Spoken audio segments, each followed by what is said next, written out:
Hello दोस्तों, आपका स्वागत है इस अर्ली करियर इंजीनियर सीरीज़ के सबसे इम्पॉर्टेंट मॉड्यूल में जनरेटिव एआई एसेंशियल्स। मेरा नाम अनमोल है और मैं सेज सिंटैक्स एकेडमी से आपको इस कोर्स में सिर्फ थ्योरी नहीं पढ़ाएंगे बल्कि फाउंडेशंस, मैकेनिक्स और सबसे important the new era of AI engineering को समझेंगे। ये मॉड्यूल स्पेशली आप जैसे इंजीनियर्स के लिए डिज़ाइन किया गया है जो अपना करियर स्टार्ट कर रहे हैं। अगर आपको जनरेटिव एआई सिर्फ यूज़ नहीं बल्कि बिल्ड करना है तो ये शुरुआत है।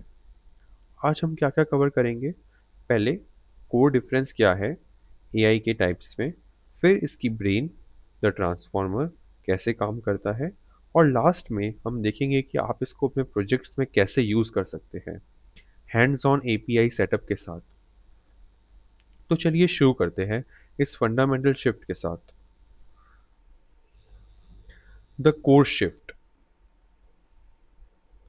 The core shift, discriminative versus generative AI. AI का इवोल्यूशन एनालाइजिंग से क्रिएटिंग की तरफ हो गया है।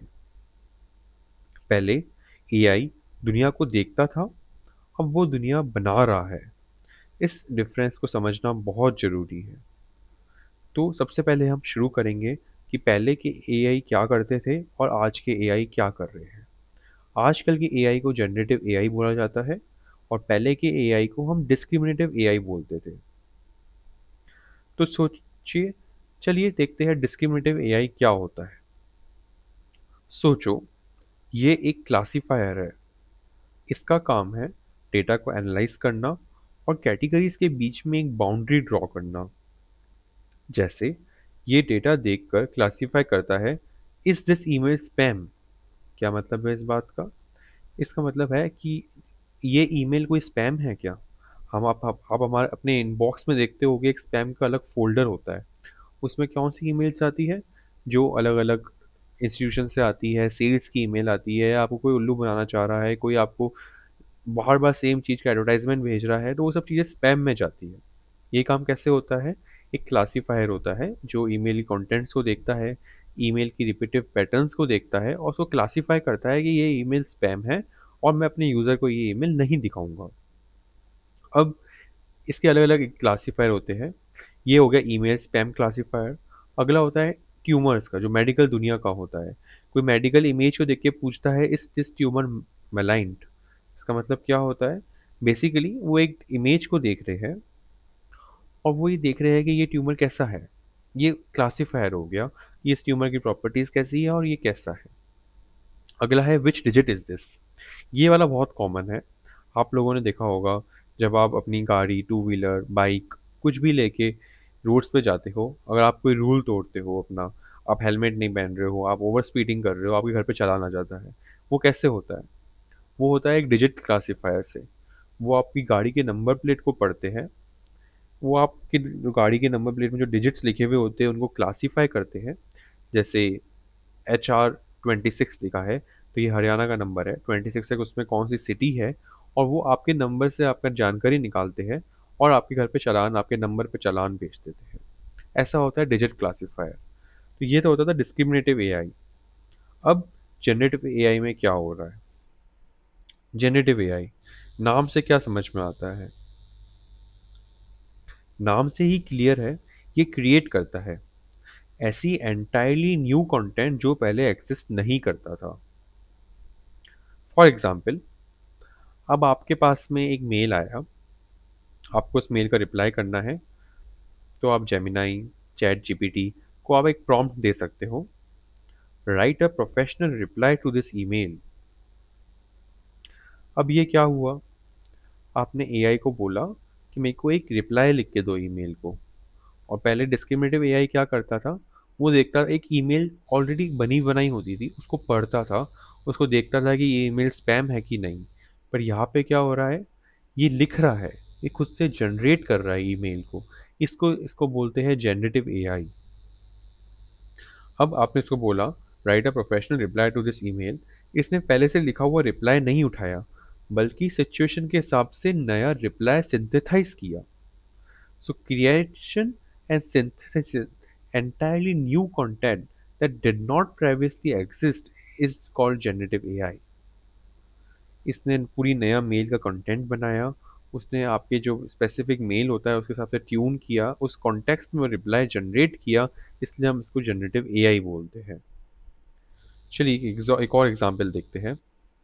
Generate a synthetic X ray data set. अब यहाँ पे क्या हो रहा है, पुराने वाले एआई में हम एक इमेज दे रहे थे और उसको बोल रहे थे कि तू मुझे बता कि ये ट्यूमर की डेफिनेशंस क्या है, ये ट्यूमर मलाइंट है कि नहीं है। पर नए वाले में हम क्या कर रहे हैं, हम पूरा नया डेटा सेट बनवा रहे हैं जनरेटिव एआई से। This is the biggest shift which has happened from finding patterns to creating a new output, a fundamental leap in capability. हम सिर्फ नाउ एआई सिर्फ देख नहीं रहा है, सिर्फ जजमेंट नहीं दे रहा है, एक्टिवली कंटेंट क्रिएट कर रहा है। चाहे वो पाइथन का कोड हो, अगर आप उसको बोलोगे इसका पाइथन का कोड लिख के दो मुझे, आपको जनरेटिव एआई पूरा पाइथन का कोड लिख के दे देगा, आपको सारे मॉड्यूल्स का कोड लिख के दे देगा। आप पर उसके आपको पाइथन की बेसिक अंडरस्टैंडिंग आनी चाहिए। अगर आपने हमारा पाइथन का बेसिक अंडरस्टैंडिंग वाला कोर्स अभी तक नहीं देखा है, तो जाइए वो कोर्स देखिए, बिकॉज एआई आपके लिए कोड तो जनरेट कर देगा, पर आपको कोड समझ में भी तो आना चाहिए क्या हो रहा है उस कोड के अंदर। तो वो करने के लिए आपको बेसिक अंडरस्टैंडिंग होनी चाहिए उस लैंग्वेज की, उस टॉपिक की। मेन की इंसाइट है, हम फाइंडिंग पैटर्न से क्रिएटिंग न्यू आउटपुट पर आ गए हैं, इस वजह से जनरेटिव एआई इतना पावरफुल है। चलिए आगे बढ़ते हैं। हम सीखेंगे, हम जाएंगे जनरेटिव एआई इंजन के अंदर झाँकेंगे। अगर जनरेटिव एआई एक कार है, तो ट्रांसफॉर्मर उसका इंजन है। जैसे ह्यूमन बॉडीज में जो ब्रेन होता है, वही जनरेटिव एआई का ब्रेन को ट्रांसफॉर्मर बोलते हैं। ट्रांसफॉर्मर क्या होता है? ट्रांसफॉर्मर वो आर्किटेक्चर है जो आज के हर मॉडर्न लार्ज लैंग्वेज मॉडल को पावर करता है। लार्ज लैंग्वेज मॉडल जो कि एलएलएम्स होते हैं, एलएलएम्स को पावर करता है। आपने चैट जीपीटी तो सुना होगा, सबको पता होगा चैट जीपीटी क्या होता है। उसमें जो टी है चैट जीपीटी का, वो ट्रांसफॉर्मर है। चाहे जीपीटी 4 हो, जेमिनाई हो, क्लॉडे हो, सब इसी आर्किटेक्चर पर बेस्ड है। सो ट्रांसफॉर्मर वो आर्किटेक्चर है जो आजकल के हर मॉडल लार्ज लैंग्वेज मॉडल को पावर करता है। अब हम देखेंगे इसके अंदर एक मैकेनिज्म होता है, उसको बोलते हैं सेल्फ अटेंशन मैकेनिज्म। ये एक मैजिक इंग्रेडिएंट है, जैसे कि हर रेसिपी का एक मैजिक इंग्रेडिएंट होता है, एलएलएम्स का ये मैजिक इंग्रेडिएंट है। पुराने मॉडल्स जैसे कि RNNs, रिकरेंट न्यूरल नेटवर्क्स, ये क्या करते थे, ये वर्ड्स को लेफ्ट से राइट पढ़ते थे एक एक करके।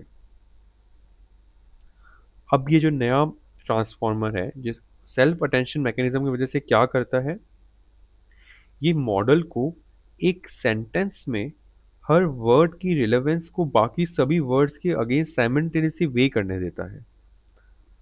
अब आप देख रहे हो कितना बड़ा शिफ्ट है ये। पहले के मॉडल्स एक एक वर्ड पढ़ते थे सिर्फ लेफ्ट टू राइट करके, अभी के मॉडल्स क्या कर रहे हैं, ये पूरे सेंटेंस को पढ़ रहे हैं और हर वर्ड की रिलेवेंस, उस वर्ड का क्यों नीड है वहाँ पे, सब वर्ड्स के अगेंस्ट साइमल्टेनियसली जज करते हैं। उससे क्या होता है, मॉडल पूरी लाइन एक बार में पढ़ सकता है, समझ सकता है, ना कि सिर्फ एक वर्ड वर्ड पे जाता है। चलो मैं आपको एक बहुत सिंपल एग्जांपल देता हूँ। The bank is by the river. तो बैंक का मतलब रिवर से कितना रिलेटेड है। अगर मैं बोलूँ I went to the bank to deposit cash, तो बैंक का मतलब कैश से कितना रिलेटेड है। ट्रांसफर में ये कॉन्टेक्स्ट एक ही बात समझ लेता है। जैसे मैंने बोला I went to the bank to deposit cash, अगर RNN होता, वो आई पढ़ता, वेंट पढ़ता, टू द बैंक पढ़ता, एक एक वर्ड पढ़ता। पर ट्रांसफॉर्मर क्या कर रहा है, वो बैंक और कैश एक ही स्टेटमेंट में एक साथ समझ रहा है, और उसको समझ में आ रहा है कि यूज़र बैंक गया अपना कैश जमा करवाने के लिए। ट्रांसफॉर्मर ये कॉन्टेक्स्ट एक ही बारी में समझ लेता है। ये एक बहुत ही इंपॉर्टेंट फैक्टर है जो एलएलएम्स को एक न्यू जनरेशन में, न्यू अवतार में लाके रखा है, जो एक कंटेंट क्रिएशन के दौर में वो आ गया है। अब हम देखते हैं कॉन्टेक्स्ट विंडो। कॉन्टेक्स्ट विंडो क्या होता है? सिंपल वर्ड्स में ये होता है टोटल अमाउंट ऑफ टेक्स्ट जो मॉडल एक ही बारी में देख सकता है। मॉडल एक जो होता है उसको टोकन्स बोलते हैं। तो मॉडल में क्या होता है? अगर समझ लो मॉडल ने इनपुट दिया, आपने मॉडल को इनपुट दिया, write a professional reply to this email. तो इसमें कॉन्टेक्स्ट और टोकन्स क्या हुए? नंबर ऑफ टेक्स्ट उसके अंदर जो है। और जो आउटपुट होगा, समझ लो मॉडल ने 50 वर्ड्स का एक आपको आउटपुट लिख के दिया, तो मॉडल ने आउटपुट में आपको 50 टोकन्स दिए। उसको ही पूरा कॉन्टेक्स्ट विंडो बोलते हैं। जितना लार्जर कॉन्टेक्स्ट विंडो होगा उतनी रिचर अंडरस्टैंडिंग होगी, क्योंकि वो पिछली बातें ज़्यादा देर तक याद रख सकता है। सो मेन कॉन्सेप्ट अपना यहाँ पे आता है कि कितना मॉडल का कॉन्टेक्स्ट विंडो है, कितनी मॉडल की सेल्फ अटेंशन मैकेनिज्म है, उससे आपके मॉडल की एक्यूरेसी, उससे आपके मॉडल की रिलेवेंस देखी जाती है। अब मैं आपको एक एग्जांपल देता हूँ पैरेलल प्रोसेसिंग का। पैरेलल प्रोसेसिंग एक स्पीड फैक्टर होता है। पहले के मॉडल्स सीक्वेंस को एक एक करके प्रोसेस करते थे। ट्रांसफॉर्मर अटेंशन की वजह से पूरी सीक्वेंस को ही एक साथ प्रोसेस कर लेता है, इसलिए इसकी ट्रेनिंग ड्रामेटिकली फास्टर होती है। पहले के मॉडल जैसे आप उसको बोलोगे कि write a professional reply to this email, या आप उसको बोलोगे I went to the bank, वो एक एक वर्ड करके समझेगा, तो उसके लिए स्पीड कितनी स्लो होगी। मैं तो एक सेंटेंस बोल रहा हूँ। मॉडल की जब ट्रेनिंग होती है उसमें डेटा सेट जो होता है वो जीबीज में होता है। तो आप सोच सकते हैं स्पीड एक एक वर्ड की और एक एक सेंटेंस की एक साथ समझने की। आजकल के मॉडल्स पूरी सीक्वेंस को एक साथ प्रोसेस करता है, इसके लिए उसकी जो प्रोसेसिंग पावर है, ट्रेनिंग पावर है, ड्रामेटिकली फास्टर होती है।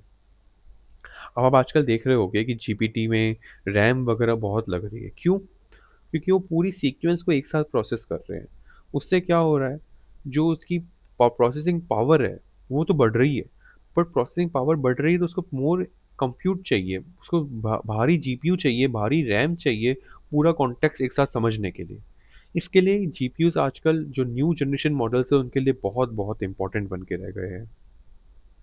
तो इस लेक्चर में इतना ही। हमने आज सीखा जनरेटिव एआई क्या होता है, जनरेटिव एआई और डिस्क्रिमिनेटिव एआई में क्या अंतर है। फिर हमने देखा कि ट्रांसफॉर्मर क्या होता है, जो कि ब्रेन होता है किसी एलएलएम या चैट जीपीटी मॉडल का। और ट्रांसफॉर्मर के अंदर क्या मैकेनिज्म्स है जो उसको पुराने मॉडल से नया बनाती है, अच्छा बनाती है। आजकल के जो मॉडल्स है उसमें जीपीयू ज़्यादा क्यों चाहिए होता है, कॉन्टेक्स्ट विंडो क्या होता है, हमने ये सब सीखा। अब हम नेक्स्ट मॉड्यूल में टोकन्स के बारे में पढ़ेंगे। टोकन्स क्या होता है, टोकन्स कैसे कैलकुलेट होते हैं, टोकन बेसिकली करेंसी कहे जाते हैं एलएलएम्स के। और आप देखते होंगे कि जो भी नया मॉडल्स आ रहा है, या ओपन एआई, चैट जीपीटी की जो भी प्राइसिंग कंडीशंस होती है उसमें होता है कि एक टोकन के इतने रुपए लगेंगे, या 1 लाख टोकन्स के आपके इतने डॉलर लगेंगे। तो टोकन्स कैसे कैलकुलेट होते हैं हम ये नए नेक्स्ट मॉड्यूल में सीखेंगे। आज के लिए इतना ही। वापस मिलते हैं नए मॉड्यूल में जिसमें हम जनरेटिव एआई की दुनिया को और एक्सप्लोर करेंगे। और टुवर्ड्स दी एंड हम कुछ रियल वर्ल्ड कोडिंग एग्जांपल्स भी करेंगे, जिसमें हम कोड एग्जीक्यूट करेंगे मॉड्यूल्स, और हम देखेंगे कैसे चैट जीपीटी और जेमिनाई काम करते हैं, एक कैसे रियल टू वर्ल्ड बेसिस में एक जनरेटिव एआई इंजीनियर कैसे उनको यूज़ कर सकता है, और कैसे एआई यूज़ करके खुद की एफिशिएंसी और प्रोडक्टिविटी बढ़ा सकता है। Thank you everyone.